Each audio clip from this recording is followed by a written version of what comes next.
Reporte 100. Tengo en el teléfono a la directora de Epidemiología de la Secretaría de Salud Estatal, Dénica Cruz Lostunó, y le agradezco mucho que nos tome esta llamada de teléfono. Dénica, ¿cómo estás? Buenos días. Muy buenos días, muy bien, muchas gracias. Dénica, seguramente tú viste cuando eras niña aquel capítulo del Chavo del Ocho, cuando vendía aguas frescas, no sé si recuerdas ese capítulo. Sí, claro que sí. Las aguas de limón que se veían de fresa pero sabían a tamarindo, o las aguas de tamarindo que se veían de limón pero sabían a mango. Así me siento yo y se siente mucha parte de la audiencia con estos colores del semáforo. El gobierno federal dice que estamos en naranja. El gobierno estatal dijo que estamos en naranja y con restricciones estatales en color naranja. El gobierno municipal de Hermosillo dice que estamos en amarillo, pero en su amarillo, que es distinto al amarillo estatal, y también a su vez diferente al amarillo nacional. Entonces pues ya estamos hechos bolas. ¿En qué estamos, Dénica? Bueno, mira, primero es muy importante aclarar que este semáforo, la metodología la dicta a nivel federal. Eso yo creo que nos queda claro, ¿no? Ya lo hemos platicado en otras ocasiones, y los indicadores que evalúa el semáforo son calculados por el nivel federal con los datos del estado, pero la responsabilidad de su cálculo es del nivel federal. Y como lo platicamos también cuando ocurrió algo parecido con Nacosari, ningún municipio puede hacer un semáforo propio. Pueden tomar medidas, pueden adaptar medidas a su contexto epidemiológico, pero no tienen la facultad de calcular un semáforo propio y tomarlo como cierto. El único semáforo válido y al que nos debemos apegar es al semáforo que evalúa, al semáforo, al cálculo que realiza el nivel federal. Entonces yo creo que ese es el primer paso para empezar a entender qué decisiones tienen que estarse tomando, ¿no? Los municipios no pueden, incluso el Estado no podría autoproclamarse en un semáforo, en un nivel de riesgo distinto al que calcula, al que establece el semáforo de nivel federal.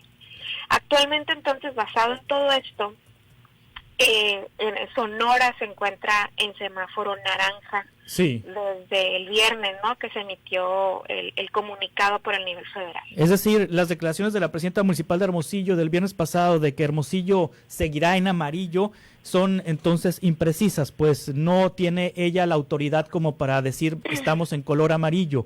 De acuerdo con lo que nos dices, que el semáforo, los colores del semáforo, la única autoridad sanitaria válida para determinar el color es la autoridad federal. Es correcto, únicamente es la autoridad federal la que puede establecer este color del semáforo, que pues es un reflejo del riesgo que tiene el estado completo. Y efectivamente el municipio no puede hacer un semáforo aparte, no puede calcular su propio semáforo, porque no es una atribución que le corresponda. Insisto, puede adaptar las recomendaciones, puede generar incluso recomendaciones nuevas, pero no hacer un cálculo individual de riesgo. Sí, ahora, dice la presidenta municipal de Hermosillo que el naranja del semáforo se le otorgó a Sonora porque en jurisdicciones sanitarias distintas a la de Hermosillo hay números de positividad y números de casos de COVID-19 pues que hacen que se haya llegado a este color, que no es la situación que vive Hermosillo. ¿Es correcto esta precisión, esta lectura que le da la alcaldesa, Dénica? Bueno, definitivamente el riesgo no es el mismo en todo el estado y tampoco en todo el país. Por algo se realiza esta ponderación del riesgo a través del semáforo.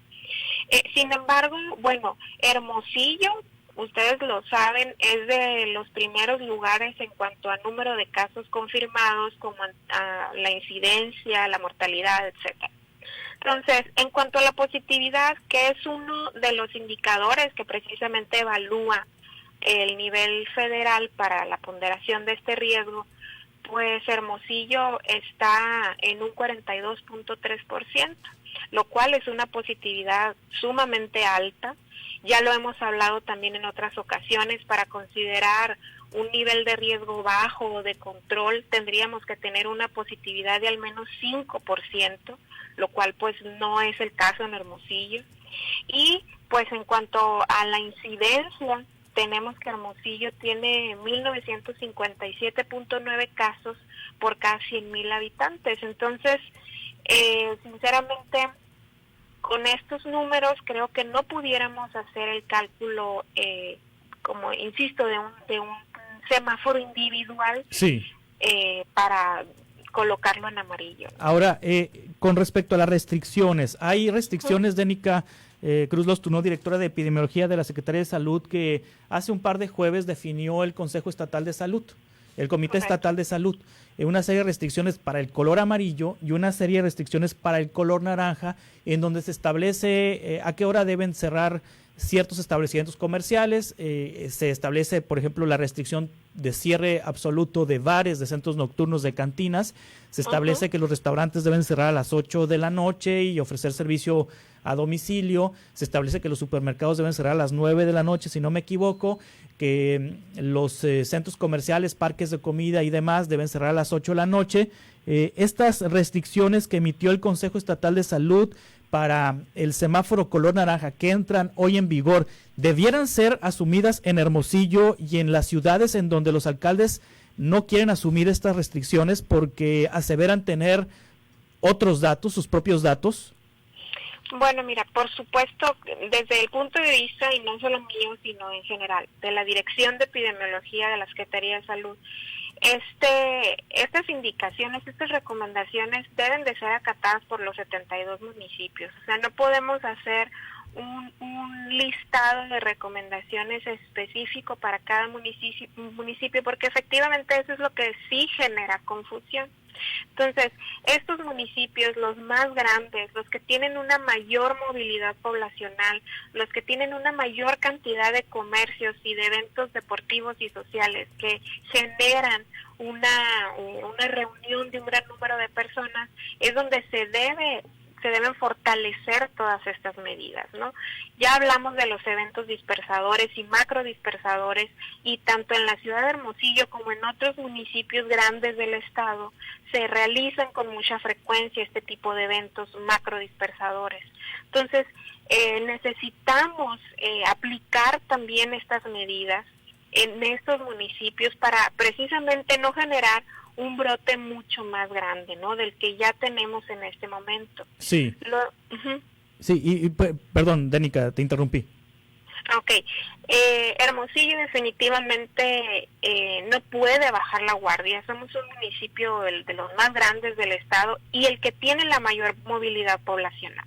Entonces, no podemos en este momento pensar que el riesgo no existe o que es menor en este municipio, que pues es evidentemente en donde el riesgo es mayor, basado en todos estos hechos que te acabo de comentar: la movilidad poblacional, la positividad que tenemos en este momento para el municipio y la posición que tiene en cuanto a la incidencia, a la mortalidad y a la letalidad. Sí. Entonces, no es momento, definitivamente no es momento de hacer modificaciones individuales en este municipio. Sí, la realidad, Dénica Cruz Lostunó, es que a partir de que hay, digamos que, información encontrada, porque hay recomendaciones estatales y hay pues posicionamientos municipales, la realidad es que los parques de comida siguen abiertos, los centros nocturnos siguen abiertos. Hoy estoy recibiendo en el WhatsApp de Reporte 100, pues reportes de que establecimientos con aforos superiores a lo permitido durante este fin de semana. Es decir, hay movilidad, hay los negocios pues no están cerrando a la hora que determinó el Consejo Estatal de Salud a manera de recomendación, siguen abiertos. Es decir, digamos que lo que está reinando ahorita es, digamos que, el hacer caso omiso a estas recomendaciones. Sí, claro, y eso es muy preocupante, la verdad, puesto que este tipo de actitudes poco preventivas son las que poco a poco nos han llevado a aumentar el riesgo en el estado.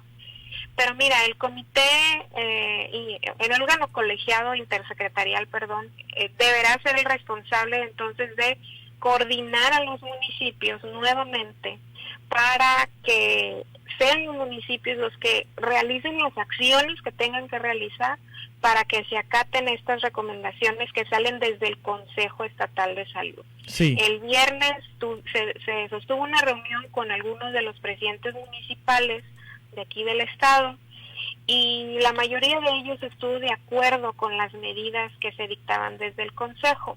Entonces, espero yo que en estos próximos días haya una reunión de seguimiento a todos estos acuerdos para despejar dudas que puedan quedar, ¿no?, por parte de los presidentes municipales y ver qué es lo que está impidiendo que se apliquen correctamente o que se generen acciones para hacer efectivas estas recomendaciones que salen desde el Consejo Estatal de Salud. Ahora, como epidemióloga, me imagino pues que tienen ustedes, Dénica, como científicos que son, como técnicos que son, modelos para prever lo que se viene, de seguir desacatando estas recomendaciones del Comité Estatal de Salud, que se puede venir dentro de 14 días, dentro de 3 semanas. Bueno, nosotros desde antes de que empezara los señales tempranos de rebrote hicimos una proyección de lo que podría ser esta segunda ola de casos en el estado. Y la proyección indica que para aproximadamente mediados de noviembre a mediados de diciembre vamos a tener un repunte similar al que tuvimos durante el verano, en junio-julio. Similar en cuanto al pico de la curva, pero más corto el brote, ¿no? Estimamos aproximadamente unos 3,000 casos y unas 300 defunciones para esta segunda ola. Sin embargo, eso es en un panorama ideal, ¿no? En condiciones ideales en donde podamos de manera pues media acatar las recomendaciones que salen desde la Secretaría de Salud. ¿Qué pasa o qué pasaría si nosotros no nos apegamos a estas recomendaciones?